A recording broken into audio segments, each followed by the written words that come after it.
Estamos recebendo aqui no estúdio o gerente do Cadastro Único do Bolsa Família, Roberto Oliveira. Muito bom dia, gerente. Bem-vindo ao JT1.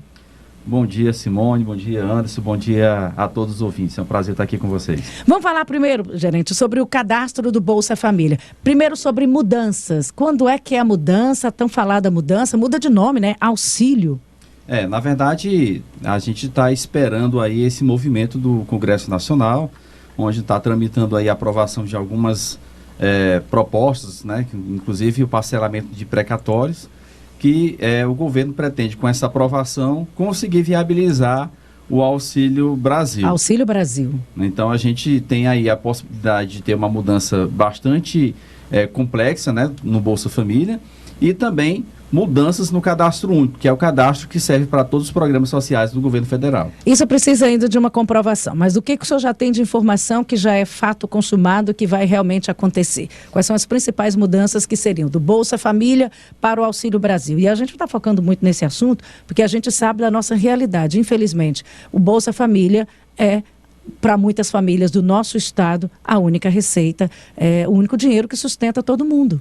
Exatamente. A gente observou que nesse momento de pandemia nós tivemos uma elevação muito grande da pobreza e da pobreza extrema e, consequentemente, os programas de transferência de renda acabaram sendo a porta de saída ou de sustentação de um mínimo necessário para essas famílias, né? Então, nós teremos aí mudanças na organização dos benefícios, né? Por exemplo, hoje nós temos o benefício básico, o benefício variável e o variável jovem, variável nutriz, variável gestante. Então, vai existir uma espécie de benefício de composição familiar, ou seja, todas as famílias, todas essas crianças e jovens estarão incluídos dentro desse benefício de composição familiar.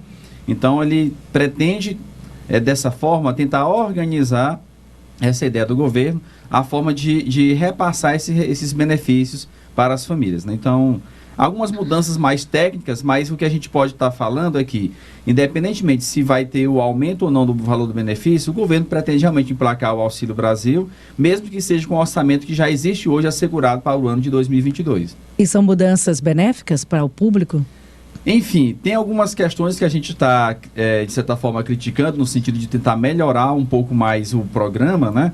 Inclusive, essa emenda, que é a emenda 1061, para você ter uma ideia, nós tivemos 461 emendas parlamentares. Então, a emenda na verdade, é uma medida provisória do governo federal, que teve 461 interferências de parlamentares de todos os partidos para tentar melhorar, porque realmente é algo que foi feito de forma muito rápida, sem muito diálogo com os técnicos, sem diálogo com estados e municípios, e a gente está um pouco temeroso com relação a essas mudanças, porque dentre as mudanças, ele coloca a questão de pagamento de um benefício extra que será dado por 12 meses em 3 segmentos, né, para crianças que se empenharem na questão da prática esportiva, para quem se empenhar na questão da iniciação de ciências e tecnologia, com projeto de pesquisa, e também aqueles alunos se destacarem em Olimpíadas de Matemática, Química, Física, como acontece aqui no Piauí, em Cocal dos Alves. E um questionamento que nós fizemos, inclusive, a eles é se o governo federal vai dar as condições para todas as crianças que desejarem realmente se empenhar ao máximo, possam estar exercendo ou tendo a possibilidade também de estar recebendo esse benefício, né? Infelizmente, a gente sabe que o Brasil não está no momento... Se tem essa musculatura financeira toda para esse alcance. Eu gostaria de perguntar, mudando de assunto, sobre essa audiência de conciliação que teve com representantes de 8 estados do Nordeste, inclusive o Piauí, o governador Wellington Dias acompanhou no STF, foi uma audiência marcada pelo ministro Gilmar Mendes, sobre esses cortes que houveram no Bolsa Família. Esses cortes que houve no Bolsa Família, que impactaram várias pessoas aqui da região Nordeste, principalmente, né? E eu gostaria de saber, gerente, quantas pessoas foram afetadas diretamente com relação a esses cortes aqui no estado do Piauí, né? Não só esses cortes, e quantas pessoas tiveram um impedimento com relação à realização de cadastro, que foi outra cobrança, né, do Executivo Estadual. Exatamente, Anderson. Nós tivemos um movimento parecido em maio, né? Porque o que aconteceu? Nós temos uma regra chamada regra de permanência. E essa regra de permanência permite que as pessoas que, porventura, melhorarem a renda, possam estar atualizando o cadastro único e continuar recebendo benefício, por até 2 anos. Ocorre que, como não foi feito nenhuma atualização cadastral nesse período de pandemia, porque o próprio governo suspendeu, nós tivemos aí quase 5 mil famílias que estavam saindo do programa Bolsa Família. E porque eles não puderam atualizar e mostrar que realmente hoje estão desempregados, enfim. E como eles não puderam fazer essa atualização, o governo também, o Consórcio Nordeste, entrou com representação e conseguiu uma liminar do ministro Marcos Aurélio de Mello, que conseguimos assegurar a continuidade do pagamento, na verdade, o retorno de quase 5 mil famílias aqui no Piauí. Isso em maio. E agora, nesse momento agora, nós temos aproximadamente 55 mil famílias que estão fora do Bolsa Família, estão dentro dos critérios e, por conta de diversos fatores, como esse da não atualização, não conseguem acessar a renda. Então, é um trabalho que o governo o nosso governador Wellington e todos os governadores do Nordeste estão unidos para tentar conseguir, se não sensibilizando o governo, mas tentar, via justiça, garantir a transferência de renda para essas famílias. E o que o Ministério alega nesses cortes, nessas famílias que não foram reintegradas ao programa? Enfim, nós temos, na verdade, não houve atualização, eles não têm nem informações para dizer se estão fora do perfil ou não, porque nesse momento de atualização cadastral, nesse momento de pandemia, foi suspenso o processo de revisão e atualização cadastral. Aqui no estado do Piauí, a gente foi um pouco fora da linha do que o governo federal estava orientando. Como nós tínhamos outros programas, como tarifa social de energia elétrica, o desconto da energia, programas do passe livre intermunicipal da pessoa idosa, e outros programas também que nós implementamos até aqui no estado do Piauí, como um cartão SASC emergencial e agora chegando o ProSocial, a gente incentivou os municípios a fazerem a atualização. Mas o governo não tem como, nem inclusive fazer um registro, né, levantar números com relação ao perfil dessas famílias. Eles alegam muitas vezes que as pessoas não estão dentro do perfil. Porém, o governo não tem essa informação. A gente observa, inclusive, que o próprio censo do IBGE, né, ele não foi realizado em 2020, era para ser realizado em 2021, não foi realizado, e em 2022 poderá ser realizado com um orçamento de 300 milhões de reais a menos, inclusive com autodeclaração, né, através de celular e tudo. Então, assim, fica muito difícil a gente planejar a política pública, sendo que a gente não tem nem informações precisas do cadastro único e nem do próprio IBGE. Gerente, quantas famílias estão exatamente sendo prejudicadas nesse momento? Nós temos hoje no Bolsa Família, aqui no estado, 460 mil famílias. Se a gente tirar o auxílio emergencial, ficaria em torno de 460 mil famílias, girando aproximadamente 100 milhões de reais por mês. Só que com a pandemia, os efeitos que nós tivemos aí de isolamento e, de certa forma, várias paralisações dos empreendimentos, dos empresários, nós tivemos aí uma diminuição, né, da economia, da força da economia, consequentemente gerou desemprego, gerou realmente mais pobreza. E hoje nós temos temos em torno de 55 mil famílias que estão dentro do perfil de renda para o Bolsa Família. Então, além das 460, nós teremos ainda 55 mil que poderão estar entrando, caso haja realmente condições financeiras e econômicas de ingressar essas famílias. Aí nós temos vários problemas, né? Primeiro, o orçamento está muito pequeno do governo federal, e é importante colocar para a população que esse orçamento está pequeno não por falta de dinheiro no país, mas por conta do orçamento. Uma coisa é ter o orçamento, outra coisa é ter o recurso. Então, para você ter uma ideia, em torno de 1 bilhão e 600 milhões de reais do orçamento anual, 46% aproximadamente está indo para a iniciativa, para o grupo que trabalha com os bancos, na verdade, né? A economia, enfim, todo esse grupo que trabalha com especulação financeira, enfim, acaba ficando com boa parte do dinheiro, porque 46% é só para o pagamento do juro da dívida.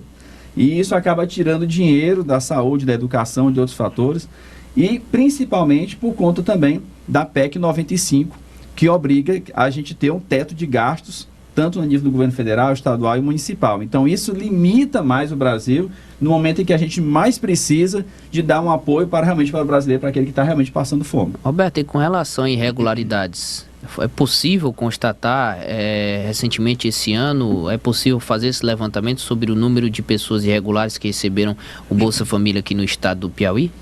Nesse momento, Anderson, a gente, como não teve, já estamos completando 2 anos aproximadamente sem atualização cadastral, consequentemente, a gente não tem como dizer realmente como está. O que nós fazemos, né? Através das informações de dados, o governo tem condição hoje de fazer um amplo cruzamento de dados. O auxílio emergencial mostrou que é possível cruzar várias bases de dados administrativas e saber realmente como é que está a população. Quem se empregou, quem ganhou aposentadoria, quem teve acesso a benefício, e aí vai. Ocorre que, por esse viés, acesso à renda por programas e benefícios está um pouco mais complicado no Brasil.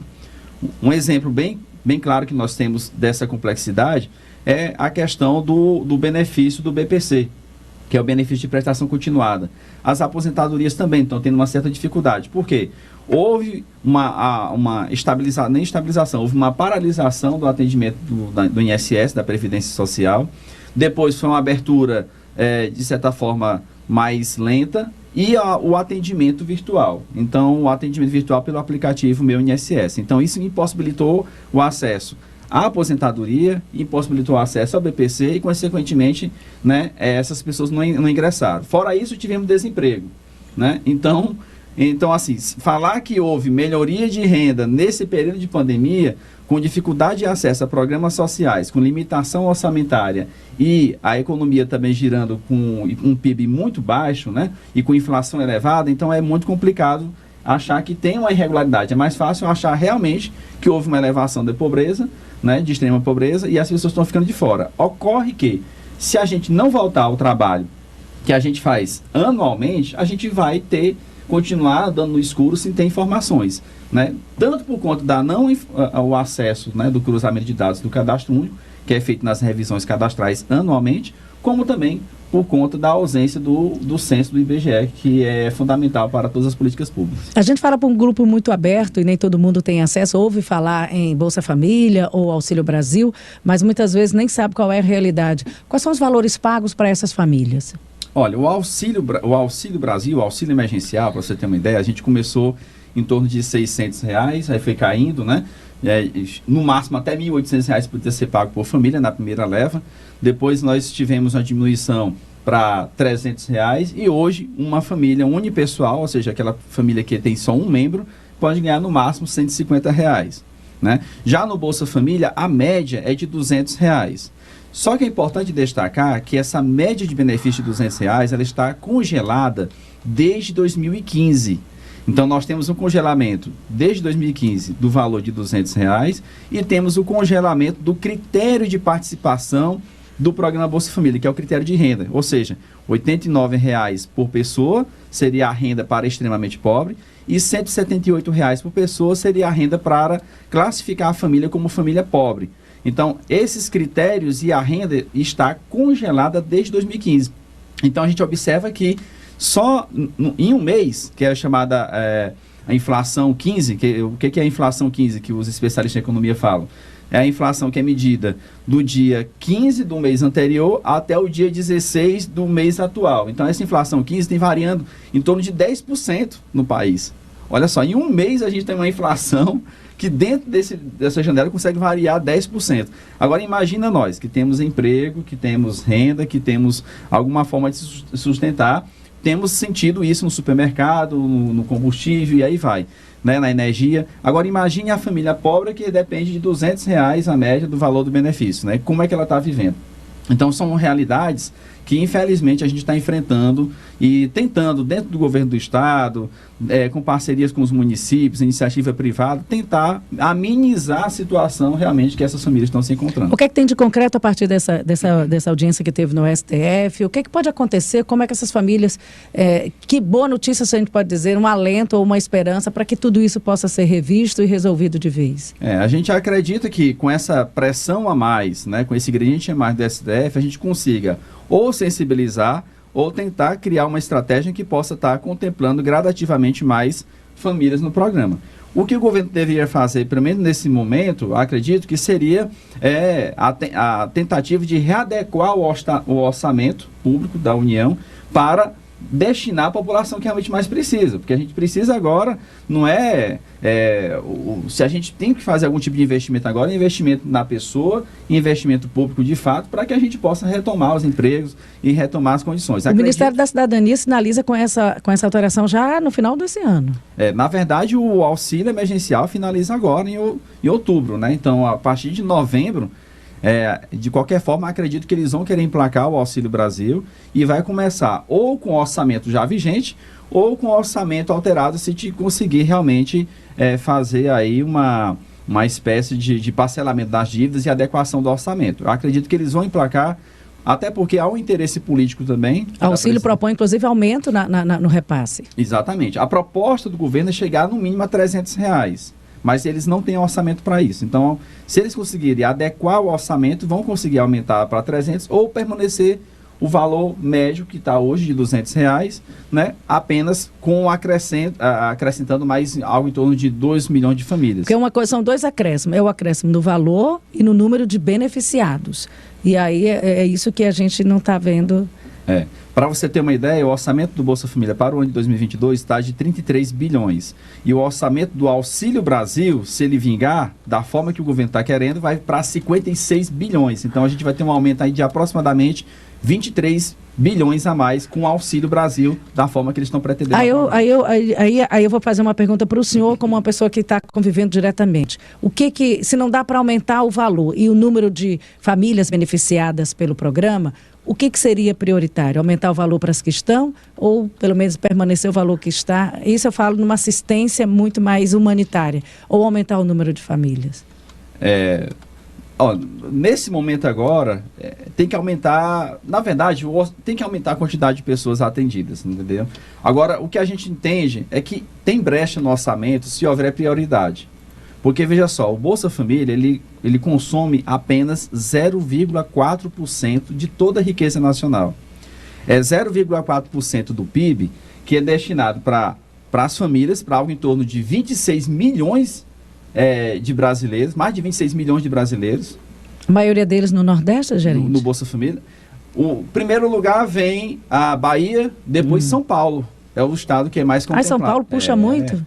E eu acho que nesse encontro no STF nós tínhamos os governadores do Nordeste, tinha um governador lá do Sudeste também, não sei se São Paulo. Enfim, mas não era só aqui aqui de cima. A gente entender isso, porque todo mundo quando pensa de pobreza, Bolsa Família, aqui, pensa que é só Nordeste. Não. A segunda maior base... O país está bancando a pobreza do Nordeste, não é só no Nordeste. Não, de jeito nenhum. Né? Então a gente observa que tem esses movimentos. Então, assim, a gente acredita que se houver uma adequação, é importante, consegue ajustar o orçamento, porque o orçamento do PIB, o orçamento do Bolsa Família é muito baixo, 0,4%. E o governo federal fala muito em participar do Conselho da OCDE, né, dos países que integram a OCDE. E os membros, os países mais desenvolvidos do mundo, que fazem parte da OCDE, eles têm uma orientação de investir 2,5% do PIB em transferências de renda para as famílias. Então, eu estou falando de Estados Unidos, que faz isso, eu estou falando de Alemanha, de Noruega, de Holanda, né? Então, a transferência de renda no mundo não é novidade do Brasil. Outros países já fazem isso e investem muito mais dinheiro do que, inclusive, o Brasil. E aqui a gente conversou com tem gente perguntando como cadastrar. Eu posso fazer essa pergunta? Porque está sendo feito o cadastro? É importante até alertar como e onde? Isso, porque a gente está retomando o trabalho e continuando realmente esse trabalho. Então é importante que as pessoas procurem realmente o CRAS, que é o Centro de Referência da Assistência Social, com sua documentação pessoal da família. E uma dica a mais aí para todos os ouvintes: levem também a conta de energia, a conta de luz, porque nós temos uma parceria aqui com a Equatorial Energia no estado do Piauí, onde a gente desburocratizou o acesso. Inclusive a Equatorial tem várias portas de acesso para a tarifa social, que é o desconto na conta de luz. Então a conta de luz hoje está vindo muito cara. Então a gente orienta que levem a conta de luz e solicite o cadastro da sua conta de luz, o código único, no cadastro único. Nós da SASC, Governo do Estado do Piauí, fazemos o cruzamento de dados e damos essa base de dados com as informações para a Equatorial lançar diretamente na tarifa social. Então, facilita aquele negócio da pessoa pobre que não consegue se deslocar lá do interior para um posto da Equatorial. Mas enfim, tem que ir no CRAS, é presencial. E tem que agendar para ir? Não. Aqui em Vai Teresina direto. tem um trabalho diferenciado. Nos demais municípios do estado do Piauí, pode ir em qualquer momento que o CRAS vai estar aberto para estar fazendo atendimento. Em Teresina, realmente é importante buscar lá na recepção se já pode ser atendido logo ou se tem que fazer algum tipo de agendamento. Nós tivemos uma pessoa que disse que passou muito tempo sem tentar conseguir agendamento no CRAS pelo telefone. Está normalizado isso, porque também a dificuldade para se chegar para fazer para o atendimento. Ô, gerente, ajude lá. Na verdade, a gente vai estar agora dia 20 e 21 na Sencasp, na verdade aqui uma capacitação que nós vamos fazer com todos os técnicos da Sencasp, da Prefeitura de Teresina. Eu acredito que depois dessa capacitação que a gente fizer com eles, eu acredito que as dúvidas serão solucionadas e a intenção realmente da Prefeitura de Teresina é retomar esse atendimento. Eu acredito que vai ser solucionado mais rápido. Então vá ao CRAS, leve toda a sua documentação, juntamente com sua conta de energia. Não precisa estar no nome da pessoa, basta estar num determinado membro da família. É só a conta da casa. Da casa. Se a casa é cedida, alugada, se é... Tem que ter aquele endereço. Tem que ser o endereço que você mora. Tá certo. Conversamos aqui com Roberto Oliveira, gerente de cadastro único do Bolsa Família. Muito obrigada, bom trabalho. Mais famílias, mais atendimento. A gente sabe que a pobreza, infelizmente, aumentou. Vamos cuidar desse pessoal, desses piauienses.